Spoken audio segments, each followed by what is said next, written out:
MPSC परीक्षेच्या दृष्टीने भाग 1 घटनात्मक चौकट कॉन्स्टिट्यूशनल फ्रेमवर्क हा सर्वात महत्त्वाचा पाया मानला जातो. पूर्व परीक्षा प्रिलिम्स असो वा मुख्य परीक्षा मेन्स या भागावर सर्वाधिक प्रश्न विचारले जातात. या भागाचा अभ्यास करताना खालील मुद्द्यांकडे विशेष लक्ष देणे आवश्यक आहे. ऐतिहासिक पार्श्वभूमी हिस्टॉरिकल बॅकग्राऊंड यामध्ये ब्रिटिश काळातील कायद्यांचा अभ्यास करावा लागतो. नियमन कायदा 1773 ते भारतीय स्वातंत्र्य कायदा 1947, विशेषतः 1858चा कायदा, 1909 मोर्ले मिंटो, 1919 मॉन्टेग्यू चेम्सफोर्ड आणि 1935चा भारत सरकार कायदा यांवर जास्त भर द्यावा. 1935च्या कायद्यातून भारतीय घटनेचा मोठा हिस्सा घेतला आहे. 2. राज्यघटनेची निर्मिती मेकिंग ऑफ द कॉन्स्टिट्यूशन. संविधान सभा कॉन्स्टिट्युएंट असेंब्ली पहिली बैठक 9 डिसेंबर 1946. तात्पुरते आणि कायमस्वरूपी अध्यक्ष. महत्त्वाच्या समित्या विशेषतः डॉक्टर बाबासाहेब आंबेडकरांच्या अध्यक्षतेखालील मसुदा समिती ड्राफ्टिंग कमिटी. घटनेचा स्वीकार आणि अंमलबजावणीच्या तारखा. 3. राज्यघटनेची ठळक वैशिष्ट्ये व सरनामा सेलियंट फीचर्स आणि प्रिएम्बल. वैशिष्ट्ये जगातील सर्वात मोठी लिखित घटना विविध स्रोतांकडून घेतलेली तरतुदी उदा. मूलभूत हक्क अमेरिका, संसदीय प्रणाली ब्रिटन. सरनामा सरनाम्यातील सार्वभौम, समाजवादी, धर्मनिरपेक्ष, लोकशाही, गणराज्य या शब्दांचा क्रम आणि अर्थ. 42व्या घटनादुरुस्तीने 1976 झालेले बदल. 4. मूलभूत हक्क मार्गदर्शक तत्त्वे आणि मूलभूत कर्तव्ये FR, DPSP आणि FD हा या भागाचा सर्वात कोर हिस्सा आहे. मूलभूत हक्क कलम 12 ते 35. प्रत्येक हक्काचा अर्थ अपवाद आणि घटनात्मक उपाययोजनेचा हक्क कलम 32. मार्गदर्शक तत्त्वे कलम 36 ते 51. गांधीवादी, समाजवादी आणि उदारमतवादी तत्वांचे वर्गीकरण. मूलभूत कर्तव्ये कलम 51A स्वर्णसिंग समितीच्या शिफारसी आणि 11 कर्तव्यांची यादी. एमपीएससीसाठी अभ्यासाची रणनीती टिप्स. तुलनात्मक अभ्यास मूलभूत हक्क आणि मार्गदर्शक तत्त्वे यांचा तुलनात्मक तक्ता तयार करा. महत्त्वाची कलमे आर्टिकल्स सर्व कलमे पाठ करण्याऐवजी 1 ते 51 मधील महत्त्वाची कलमे तोंडपाठ असावीत. घटनादुरुस्त्या 42वी, 44वी, 73वी, 74वी आणि अलीकडील 100 पेक्षा पुढच्या घटनादुरुस्त्यांवर लक्ष केंद्रित करा. एमपीएससी परीक्षेच्या दृष्टीने ऐतिहासिक पार्श्वभूमी हा घटक समजून घेणे म्हणजे भारतीय राज्यघटनेचा पाया समजून घेणे होय. ब्रिटिश राजवटीत संमत झालेले कायदे 2 कालखंडात विभागले जातात. कंपनी राजवट 1773 ते 1858. ईस्ट इंडिया कंपनीच्या कारभारावर नियंत्रण ठेवण्यासाठी ब्रिटिश संसदेने केलेले कायदे. 1773चा नियामक कायदा रेग्युलेटिंग ॲक्ट हा पहिला पाऊल होता. याद्वारे बंगालचा गव्हर्नर आता बंगालचा गव्हर्नर जनरल झाला. उदा. Lord Warren Hastings. 1784चा पिट्स इंडिया कायदा कंपनीचे व्यापारी आणि राजकीय कार्य वेगळे करण्यात आले. नियंत्रण मंडळ बोर्ड ऑफ कंट्रोल स्थापन झाले. 1833चा सनदी कायदा चार्टर ॲक्ट बंगालचा गव्हर्नर जनरल आता भारताचा गव्हर्नर जनरल झाला. लॉर्ड विल्यम बेंटिक याने प्रशासनाचे पूर्णपणे केंद्रीकरण केले. 1853चा सनदी कायदा याद्वारे कायदे मंडळ आणि कार्यकारी मंडळ वेगळे करण्यात आले आणि स्पर्धा परीक्षांच्या माध्यमातून सनदी सेवकांच्या भरतीची शिफारस झाली. 2. ब्रिटिश राजसत्ता पाय क्राऊन राजवट 1858 ते 1947. 1857च्या उठावानंतर सत्ता थेट ब्रिटिश राणीकडे गेली. 1858चा भारत सरकार कायदा भारताचा गव्हर्नर जनरल हे पद बदलून व्हायसरॉय करण्यात आले. Lord Canning. भारतासाठी राज्य सचिव सेक्रेटरी ऑफ स्टेट हे नवीन पद निर्माण झाले. 1909चा मोर्ले मिंटो सुधारणा कायदा मुस्लिमांसाठी स्वतंत्र मतदारसंघ देण्यात आले, ज्यामुळे जातीय प्रतिनिधित्वाची सुरुवात झाली. 1919चा मॉन्टेग्यू चेम्सफोर्ड सुधारणा कायदा प्रांतांमध्ये द्विदल शासन पद्धती डायरकी लागू करण्यात आली. केंद्रात द्विगृही कायदेमंडळ सुरू झाले. 1935चा भारत सरकार कायदा हा सर्वात मोठा कायदा होता. यात संघराज्य न्यायालय, रिझर्व्ह बँक आणि प्रांतांना स्वायत्तता देण्यात आली. आपल्या आजच्या घटनेचा 70% भाग यावर आधारित आहे. 1947चा भारतीय स्वातंत्र्य कायदा भारताची फाळणी होऊन भारत आणि पाकिस्तान हे 2 स्वतंत्र देश अस्तित्वात आले. एमपीएससीसाठी महत्त्वाचा तुलनात्मक तक्ता. कायदा. प्रमुख वैशिष्ट्य. मुख्य अधिकारी.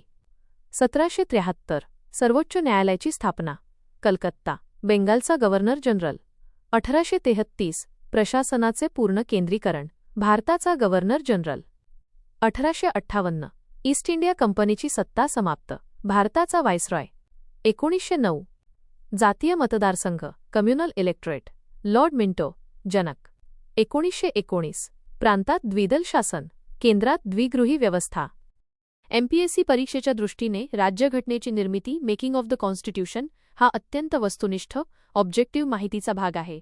यावर तारखा, व्यक्ती आणि समित्यांवर आधारित प्रश्न वारंवार विचारले जातात. येथे या प्रकरणाचा सविस्तर आणि परीक्षेला उपयुक्त असा गोषवारा दिला आहे. मागणी आणि पार्श्वभूमी. पहिली मागणी 1934 मध्ये एम एन रॉय यांनी पहिल्यांदा अधिकृतपणे संविधान सभेची कल्पना मांडली. ब्रिटिश मान्यता 1940च्या ऑगस्ट ऑफरमध्ये ब्रिटिशांनी ही मागणी तत्वतः मान्य केली.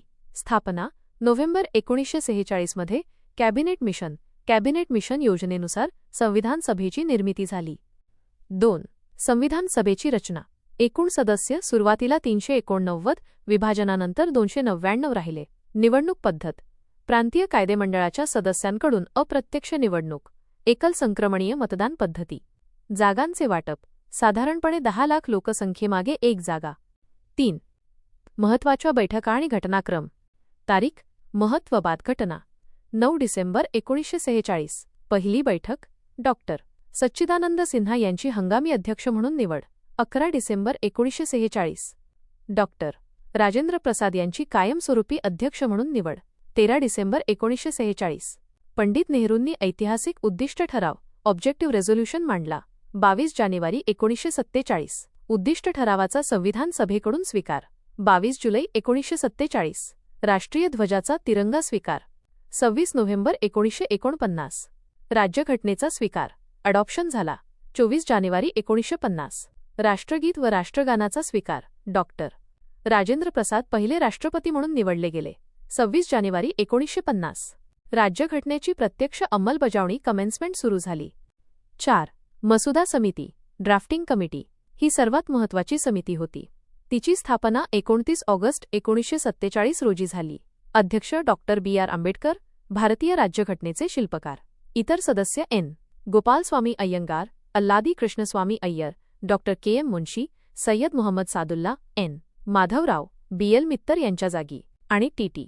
कृष्णम्माचारी, डी.पी. खेतान यांच्या मृत्यूनंतर. 5. महत्त्वाचे फॅक्ट्स. की फॅक्ट्स फॉर एमपीएससी. कालावधी. घटना पूर्ण होण्यासाठी 2 वर्षे 11 महिने आणि 18 दिवस लागले. बैठका. एकूण 11 सत्रे सेशन झाली. खर्च अंदाजे 64 लाख रुपये. सल्लागार सर बी. एन. राव, बी.एन. राव हे संविधान सभेचे घटनात्मक सल्लागार होते. मूळ प्रत. भारतीय संविधान मूळतः प्रेमबिहारी नारायण रायजादा यांनी सुंदर हस्तक्षरात आयटॅलिक स्टाईल लिहिले होते. संविधान सभेच्या प्रमुख समित्या आणि त्यांचे अध्यक्ष यांची यादी खालीलप्रमाणे आहे. संघ अधिकार समिती union powers committee Pandit Jawaharlal Nehru. 2. संघीय घटना समिती union constitution committee Pandit Jawaharlal Nehru. 3. प्रांतीय घटना समिती provincial constitution committee Sardar Vallabhbhai Patel. 4. मसुदा समिती drafting committee doctor B R. Ambedkar. 5. मूलभूत हक्क अल्पसंख्याक आणि आदिवासी व अपवर्जित क्षेत्रे सल्लागार समिती सरदार वल्लभभाई पटेल. या समितीच्या अंतर्गत 2 महत्त्वाच्या उपसमित्या होत्या. मूलभूत हक्क उपसमिती जे.बी. कृपलानी. अल्पसंख्याक उपसमिती एच.सी. मुखर्जी. 6. कार्यपद्धती नियम समिती rules of procedure committee doctor Rajendra Prasad. 7. राज्य समिती स्टेट्स कमिटी राज्यांशी वाटाघाटी करण्यासाठी पंडित जवाहरलाल नेहरू. 8. सुकाणू समिती steering committee doctor Rajendra Prasad. 9. ध्वज समिती तदर्थ ad hoc flag committee doctor Rajendra Prasad. या व्यतिरिक्त सभागृह समिती हाऊस कमिटीचे अध्यक्ष बी. पट्टाभी सीतारामय्या हे होते. एमपीएससी परीक्षेसाठी या जोड्या अत्यंत महत्त्वाच्या आहेत. विशेषतः नेहरू, पटेल आणि प्रसाद यांच्याकडे कोणत्या समित्या होत्या यामध्ये गोंधळ होऊ देऊ नका. एमपीएससी परीक्षेसाठी राज्यघटनेची ठळक वैशिष्ट्ये हा भाग अत्यंत महत्त्वाचा आहे, कारण यातून भारतीय राज्यघटनेचे नेमके स्वरूप समजते. आयोगाकडून अनेकदा विधानांच्या स्वरूपात स्टेटमेंट बेस्ड क्वेश्चन्स यावर प्रश्न विचारले जातात. येथे महत्त्वाचे फॅक्ट्स आणि वैशिष्ट्ये दिली आहेत. जगातील सर्वात मोठी लिखित घटना. भारत हे एक भौगोलिकदृष्ट्या विशाल आणि विविधतेने नटलेले राष्ट्र असल्यामुळे आपली घटना अत्यंत सविस्तर आहे. मूळ घटनेत 1949 एक सरनामा, 395 कलमे, 22 भाग आणि 8 परिशिष्टे होती. सद्यस्थिती 2025 ते 26 अंदाजे 470 अधिक कलमे, 25 भाग, आणि 12 परिशिष्टे आहेत. 2. विविध स्रोतांचे मिश्रण, drawn from various sources. Doctor आंबेडकरांनी म्हटल्याप्रमाणे भारतीय घटना जगातील सर्व प्रमुख घटनांचा रिफायनिंग करून बनवली आहे. मुख्य भाग 1935चा भारत सरकार कायदा, अंदाजे 70% भाग. मूलभूत हक्क अमेरिका. संसदीय शासन पद्धती ब्रिटन. मार्गदर्शक तत्त्वे DPSP आयर्लंड. 3. ताठरता आणि लवचिकता यांचा समन्वय. भारतीय घटना ताठर रिजिड उदा, अमेरिकेची घटना आणि लवचिक फ्लेक्सिबल उदा. ब्रिटनची घटना या दोन्हीचा सुवर्णमध्य आहे. काही कलमे साध्या बहुमताने तर काही विशेष बहुमताने कलम 368 नुसार दुरुस्त करता येतात. 4. संसदीय शासन पद्धती पार्लमेंटरी फॉर्म. भारताने ब्रिटनप्रमाणे वेस्टमिन्स्टर मॉडेल स्वीकारले आहे. यात वास्तव प्रमुख पंतप्रधान आणि नामधारी प्रमुख राष्ट्रपती असे 2 प्रमुख असतात. कार्यकारी मंडळ हे कायदेमंडळाला जबाबदार असते. 5. मूलभूत हक्क आणि कर्तव्ये. मूलभूत हक्क भाग 3 नागरिकांना अन्यायाविरुद्ध संरक्षण देतात. जस्टिशेबल. मार्गदर्शक तत्त्वे भाग 4 राज्याला कल्याणकारी राज्य बनवण्यासाठीची दिशा देतात. Non justiciable. मूलभूत कर्तव्ये भाग 4A 1976च्या 42व्या घटनादुरुस्तीने समाविष्ट करण्यात आली. 6. स्वतंत्र आणि एकात्मिक न्यायव्यवस्था. भारतात एकात्मिक इंटिग्रेटेड न्यायव्यवस्था आहे. सर्वोच्च न्यायालय, रायटरो उच्च न्यायालय, रायटरो कनिष्ठ न्यायालय. न्यायव्यवस्था ही कार्यकारी मंडळापासून स्वतंत्र आहे, जे लोकशाहीच्या रक्षणासाठी आवश्यक आहे. 7. इतर महत्त्वाचे की फॅक्ट्स. की फॅक्ट्स. सार्वत्रिक प्रौढ मतदान. भारताने सुरुवातीपासूनच 21 वर्षे, आता 18 वर्षे 61वी दुरुस्ती पूर्ण असलेल्या प्रत्येक नागरिकाला मतदानाचा अधिकार दिला. धर्मनिरपेक्ष राज्य. राज्यघटनेचा कोणताही अधिकृत धर्म नाही. धर्मनिरपेक्ष शब्द 42व्या दुरुस्तीने सरनाम्यात जोडला गेला. एकल नागरिकत्व सिंगल सिटिझनशिप. अमेरिकेसारखे दुहेरी नागरिकत्व नसून आपण फक्त भारतीय आहोत. त्रिस्तरीय शासन 73व्या आणि 74व्या घटनादुरुस्तीने 1992 स्थानिक स्वराज्य संस्थांना घटनात्मक दर्जा देऊन शासन व्यवस्था त्रिस्तरीय केली. MPSCसाठी महत्त्वाचा डेटा. वैशिष्ट्य. स्रोत बाइन कलम. आणीबाणी तरतुदी. 1935चा कायदा अपॉन जर्मनी. वायमर घटना. प्रजासत्ताक प्रणाली फ्रान्स. समवर्ती सूची. ऑस्ट्रेलिया. मूलभूत कर्तव्ये सोव्हिएत युनियन USSR. पुढील अभ्यासासाठी तुम्हाला राज्यघटनेचा सरनामा, प्रिएम्बलमधील महत्त्वाच्या शब्दांचे अर्थ आणि त्यावरील सर्वोच्च न्यायालयाचे खटले उदा. बेरुबारी, केशवानंद भारती यांची माहिती हवी आहे का? येथे राज्यघटनेचा सरनामा, प्रिएम्बलमधील महत्त्वाचे शब्द, त्यांचे अर्थ आणि सर्वोच्च न्यायालयाचे महत्त्वाचे खटले यांची सविस्तर माहिती दिली आहे. सरनाम्यातील महत्त्वाचे शब्द आणि अर्थ. सार्वभौम सोव्हरेन. भारतावर कोणत्याही बाह्यशक्तीचे नियंत्रण नाही. भारत स्वतःचे निर्णय घेण्यास पूर्णपणे स्वतंत्र आहे. समाजवादी. सोशलिस्ट लोकशाही समाजवादाचे उद्दिष्ट, ज्यात सार्वजनिक आणि खाजगी क्षेत्रे एकत्र काम करतात. मिश्र अर्थव्यवस्था. हा शब्द 42व्या घटनादुरुस्तीने 1976 जोडला गेला. धर्मनिरपेक्ष. सेक्युलर. राज्याचा स्वतःचा कोणताही अधिकृत धर्म नाही. सर्व धर्मांना समान संरक्षण आणि सन्मान दिला जातो. हा सुद्धा 42व्या दुरुस्तीने जोडला. लोकशाही. डेमोक्रॅटिक. राज्यकारभाराची सत्ता जनतेच्या हाती आहे. प्रातिनिधिक लोकशाही. गणराज्य रिपब्लिक. भारताचा राष्ट्रप्रमुख राष्ट्रपती हा वंशपरंपरेने निवडला जात नाही, तर तो लोकांमार्फत अप्रत्यक्षपणे निवडून दिला जातो. 2. सरनाम्यातील न्याय, स्वातंत्र्य, समता आणि बंधुता. 1. न्याय जस्टिस. सामाजिक, आर्थिक आणि राजकीय. रशियन क्रांतीतून प्रेरित. 2. स्वातंत्र्य. लिबर्टी. विचार, अभिव्यक्ती, विश्वास, श्रद्धा आणि उपासना यांचे स्वातंत्र्य. 3. समता. इक्वॉलिटी. दर्जाची आणि संधीची समानता. 4. बंधुता. फ्रॅटर्निटी. व्यक्तीची प्रतिष्ठा आणि राष्ट्राची एकता व एकात्मता जपण्यासाठी बंधुभाव. एकात्मता. इंटेग्रिटी शब्द 42व्या दुरुस्तीने जोडला. 3. सर्वोच्च न्यायालयाचे महत्त्वाचे खटले. खूप महत्त्वाचे. MPSC परीक्षेत सरनामा हा राज्यघटनेचा भाग आहे की नाही यावर वारंवार प्रश्न विचारले जातात. खटला. केस. सर्वोच्च न्यायालयाचा निर्णय. बेरुबारी युनियन खटला 1960. सरनामा हा राज्यघटनेचा भाग नाही असे न्यायालयाने म्हटले. केशवानंद भारती खटला 1973. न्यायालयाने आधीचा निर्णय बदलला आणि सांगितले की सरनामा हा राज्यघटनेचा अविभाज्य भाग आहे. LIC ऑफ इंडिया खटला 1995. न्यायालयाने पुन्हा पुनरुच्चार केला की सरनामा हा राज्यघटनेचा अविभाज्य अंतर्गत भाग आहे. 4. काही महत्त्वाचे फॅक्ट्स, की फॅक्ट्स फॉर MPSC. दुरुस्ती सरनाम्यात आतापर्यंत केवळ एकदाच 1976 मध्ये दुरुस्ती करण्यात आली आहे. न्यायप्रविष्ट सरनामा हा न्यायप्रविष्ट नॉन जस्टिशेबल नाही, म्हणजेच त्यातील तरतुदी लागू करण्यासाठी न्यायालयात दाद मागता येत नाही. स्रोत सरनामा हा पंडित नेहरूंनी मांडलेल्या उद्दिष्ट ठरावावर ऑब्जेक्टिव्ह रेझोल्यूशन आधारित आहे. पुढील महत्त्वाचा घटक म्हणजे संघराज्य व त्याचे क्षेत्र, union and it's territory. MPSC पूर्व आणि मुख्य परीक्षेसाठी यातील कलमे आणि राज्यांच्या पुनर्रचनेचा क्रम अत्यंत महत्त्वाचा आहे. 5. संघराज्य व त्याचे क्षेत्र, कलम 1 ते 4.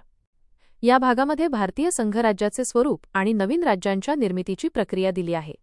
कलम 1. इंडिया म्हणजेच भारत हा राज्यांचा संघ युनियन ऑफ स्टेट्स असेल.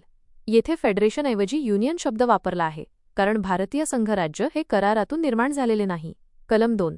संसदेला नवीन राज्यांना भारतीय संघराज्यात दाखल करून घेण्याचा, जे सध्या भारताचा भाग नाहीत, अधिकार आहे. कलम 3. संसदेला अस्तित्वात असलेल्या राज्यांच्या सीमा बदलण्याचा, नाव बदलण्याचा किंवा नवीन राज्य निर्माण करण्याचा अधिकार आहे. कलम 4. कलम 2 आणि 3 अंतर्गत केलेले बदल हे कलम 368 नुसार घटना दुरुस्ती मानले जाणार नाहीत, ते साध्या बहुमताने करता येतात. 6. राज्यांची पुनर्रचना, एव्होल्युशन ऑफ स्टेट्स. स्वातंत्र्यानंतर राज्यांची निर्मिती भाषेच्या आधारावर व्हावी की नाही, यासाठी खालील समित्या नेमण्यात आल्या होत्या. 1. धर आयोग 1948 भाषेऐवजी प्रशासकीय सोयीनुसार राज्यांची रचना करावी अशी शिफारस केली.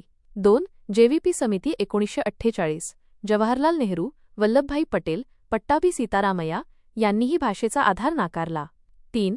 फाझल अली आयोग 1953 भाषेचा आधार तत्वतः मान्य केला. यामुळे 1956चा राज्य पुनर्रचना कायदा संमत झाला. 14 राज्ये आणि 6 केंद्रशासित प्रदेश बनले. 7. नागरिकत्व, सिटिझनशिप, कलम 5 ते 11. भारतीय नागरिकत्व हे एकल नागरिकत्व आहे. संसदेला नागरिकत्वाबाबत कायदे करण्याचा अधिकार कलम 11 नुसार दिला आहे. नागरिकत्व मिळवण्याचे 5 मार्ग. नागरिकत्व कायदा 1955 नुसार 1. जन्माने बाय बर्थ 2. वंशाने बाय डिसेंट 3. नोंदणीने बाय रजिस्ट्रेशन 4. स्वीकृतीने बाय नॅचरलायझेशन 5. प्रदेश सामील झाल्यामुळे बाय इनकॉर्पोरेशन ऑफ टेरिटरी.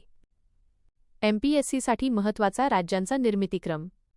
आयोग अनेकदा राज्यांच्या निर्मितीचा कालानुक्रम विचारतो. आंध्र प्रदेश 1953 पहिले भाषिक राज्य. महाराष्ट्र व गुजरात 1960 द्विभाषिक मुंबई राज्याचे विभाजन. नागालँड 1963. हरियाणा 1966. सिक्कीम 1975 36व्या दुरुस्तीने पूर्ण राज्याचा दर्जा. गोवा 1987. छत्तीसगड, उत्तराखंड, झारखंड 2000. तेलंगणा 2014. जम्मू काश्मीर व लडाख 2019 केंद्रशासित प्रदेश म्हणून पुनर्रचना. पुढील भागात आपण मूलभूत हक्क, फंडामेंटल राईट्स या अत्यंत महत्त्वपूर्ण प्रकरणाकडे वळा. भारतीय राज्यघटनेतील भाग 3 मूलभूत हक्क, फंडामेंटल राईट्स, कलम 12 ते 35 हा MPSC परीक्षेचा सर्वात आवडता आणि महत्त्वाचा भाग आहे. याला भारताची मॅग्ना कार्टा असेही म्हणतात. येथे या भागातील महत्त्वाच्या तरतुदी आणि परीक्षेसाठी आवश्यक फॅक्ट्स दिले आहेत. मूलभूत हक्कांची ठळक वैशिष्ट्ये. हे हक्क अमेरिकेच्या USA राज्यघटनेवरून घेण्यात आले आहेत. हे न्यायप्रविष्ट जस्टिशेबल आहेत, म्हणजे त्यांचे उल्लंघन झाल्यास थेट सर्वोच्च न्यायालयात कलम 32 किंवा उच्च न्यायालयात कलम 226 जाता येते. हे हक्क निरंकुश नाहीत, त्यांच्यावर रास्त मर्यादा रिझनेबल रिस्ट्रिक्शन्स आहेत. आणीबाणीत परिणाम, कलम 20 आणि 21 वगळता इतर सर्व मूलभूत हक्क राष्ट्रीय आणीबाणीच्या काळात स्थगित केले जाऊ शकतात. 2. मूलभूत हक्कांचे वर्गीकरण. सध्या 6 गट आहेत. सुरुवातीला 7 हक्क होते, परंतु मालमत्तेचा हक्क कलम 31 1978च्या 44व्या घटनादुरुस्तीने वगळून तो आता कलम 300A नुसार केवळ कानूनी हक्क लीगल राईट राहिला आहे. गट हक्क. कलमे. समतेचा हक्क, कायद्यासमोर समानता, अस्पृश्यता निवारण 14 ते 18. 2. स्वातंत्र्याचा हक्क, भाषण स्वातंत्र्य, संचार स्वातंत्र्य, जीवित हक्क 19 ते 22. 3. शोषणाविरुद्ध हक्क, वेठबिगारी आणि बालमजुरीवर बंदी 23 व 24. 4. धर्म स्वातंत्र्याचा हक्क, सद्सद्विवेक बुद्धीने धर्म पाळणे आणि प्रसार करणे 25 ते 28. 5. शैक्षणिक व सांस्कृतिक हक्क, अल्पसंख्याकांच्या हितसंबंधांचे रक्षण 29 व 30. 6. घटनात्मक उपाययोजनेचा हक्क, हक्कांच्या संरक्षणासाठी न्यायालयात जाण्याचा अधिकार 32. 3. महत्त्वाच्या कलमांचे विशेष विश्लेषण MPSC फोकस. कलम 14 कायद्यासमोर समानता, इक्वालिटी बिफोर लॉ. कलम 17 अस्पृश्यता नष्ट करणे, ॲबोल्युशन ऑफ अनटचेबिलिटी. हा एक निरंकुश ॲब्सोल्यूट हक्क आहे. कलम 19 स्वातंत्र्य, भाषण, सभा, संघटना, संचार, वास्तव्य, व्यवसाय. कलम 21 जीवित व वैयक्तिक स्वातंत्र्याचे रक्षण. यातच शिक्षणाचा हक्क 21A जोडला गेला आहे. कलम 32 डॉक्टर आंबेडकरांनी या कलमाला घटनेचा आत्मा आणि हृदय म्हटले आहे. 4 केवळ भारतीय नागरिकांना उपलब्ध असलेले हक्क. काही हक्क फक्त भारतीयांना आहेत, परकीयांना, एलियन्स नाहीत. हे MPSC अनेकदा विचारते. कलम 15, 16, 19, 29 आणि 30. 5 घटनात्मक उपाययोजना आणि प्रादेशलेख, रिट्स. कलम 32 अंतर्गत सर्वोच्च न्यायालय 5 प्रकारचे प्रादेशलेख, रिट्स, काढू शकते. 1 बंदी प्रत्यक्षीकरण, हेबियस कॉर्पस, बेकायदेशीर अटकेविरुद्ध. 2 परमादेश, मांडामस, कर्तव्य बजावण्याचे आदेश देणे. 3 प्रतिषेध, प्रोहिबिशन, कनिष्ठ न्यायालयाला अधिकार क्षेत्राबाहेर जाण्यापासून रोखणे. 4 उत्प्रेषण, सरशोरारी, कनिष्ठ न्यायालयातील खटला वरिष्ठ न्यायालयाकडे हस्तांतरित करणे. 5 अधिकार पृच्छा, को वॉरंटो पदाचा कायदेशीर हक्क विचारणे. MPSCसाठी टीप. कलम 13 मधील न्यायालयीन पुनर्विलोकन, ज्युडिशियल रिव्ह्यूची संकल्पना आणि मूलभूत हक्कांवरील मर्यादा यावर मुख्य परीक्षेत सविस्तर प्रश्न आहेत. MPSC परीक्षेच्या दृष्टीने मार्गदर्शक तत्त्वे DPSP आणि मूलभूत कर्तव्ये फंडामेंटल ड्युटीज हे 2 विभाग हक्कांना पूरक मानले जातात. आयोगाकडून यातील कलमे आणि दुरुस्त्यांवर वारंवार प्रश्न विचारले जातात. 7 राज्यधोरणाची मार्गदर्शक तत्त्वे DPSP कलम 36 ते 51. हे तत्त्व आयर्लंडच्या राज्यघटनेवरून घेण्यात आले आहेत. उद्दिष्ट सामाजिक आणि आर्थिक लोकशाही प्रस्थापित करून कल्याणकारी राज्य, वेलफेअर स्टेट निर्माण करणे. न्याय प्रविष्ट नाहीत. मूलभूत हक्कांसारखे हे हक्क न्यायालयातून सक्तीने लागू करता येत नाहीत. कलम 37 वर्गीकरण. लक्ष्मीकांत पुस्तकात याचे 3 भागात वर्गीकरण केले आहे. 1 समाजवादी, सोशलिस्टिक, उदा. कलम 39 समान कामासाठी समान वेतन. कलम 41 कामाचा अधिकार. 2 गांधीवादी, गांधीयन, उदा. कलम 40 ग्रामपंचायतींचे संघटन. कलम 47 मद्यपान बंदी. 3 उदारमतवादी, लिबरल इंटेलेक्च्युअल, उदा. कलम 44 समान नागरी कायदा, युनिफॉर्म सिव्हिल कोड. कलम 50 न्यायपालिका कार्यकारी मंडळापासून वेगळी करणे. 8 मूलभूत कर्तव्ये, फंडामेंटल ड्युटीज. कलम 51A मूल राज्यघटनेत कर्तव्यांचा समावेश नव्हता. दुरुस्ती 1976च्या 42व्या घटना दुरुस्तीने भाग IVA आणि कलम 51A जोडण्यात आले. समिती स्वर्णसिंग समितीच्या शिफारसीनुसार 10 कर्तव्ये जोडली गेली. 11वे कर्तव्य 2002च्या 86व्या घटना दुरुस्तीने 6 ते 14 वयोगटातील पाल्यांना शिक्षणाची संधी उपलब्ध करून देणे हे 11वे कर्तव्य जोडले. वैशिष्ट्य हे केवळ भारतीय नागरिकांसाठी आहेत, परकीयांसाठी नाहीत. DPSP आणि मूलभूत कर्तव्ये, महत्त्वाचे फॅक्ट्स. MPSC focus. घटक मार्गदर्शक तत्त्वे DPSP. मूलभूत कर्तव्ये FD. भाग 4. भाग 4A कलमे 36 ते 51. 51A स्त्रोत आयर्लंड, सोव्हिएत युनियन, USSR. न्यायप्रविष्टता नाही. संख्या विभागलेली गटानुसार एकूण 11. महत्त्वाच्या घटना दुरुस्त्या MPSCसाठी पाठच असाव्यात. 1 42वी दुरुस्ती 1976.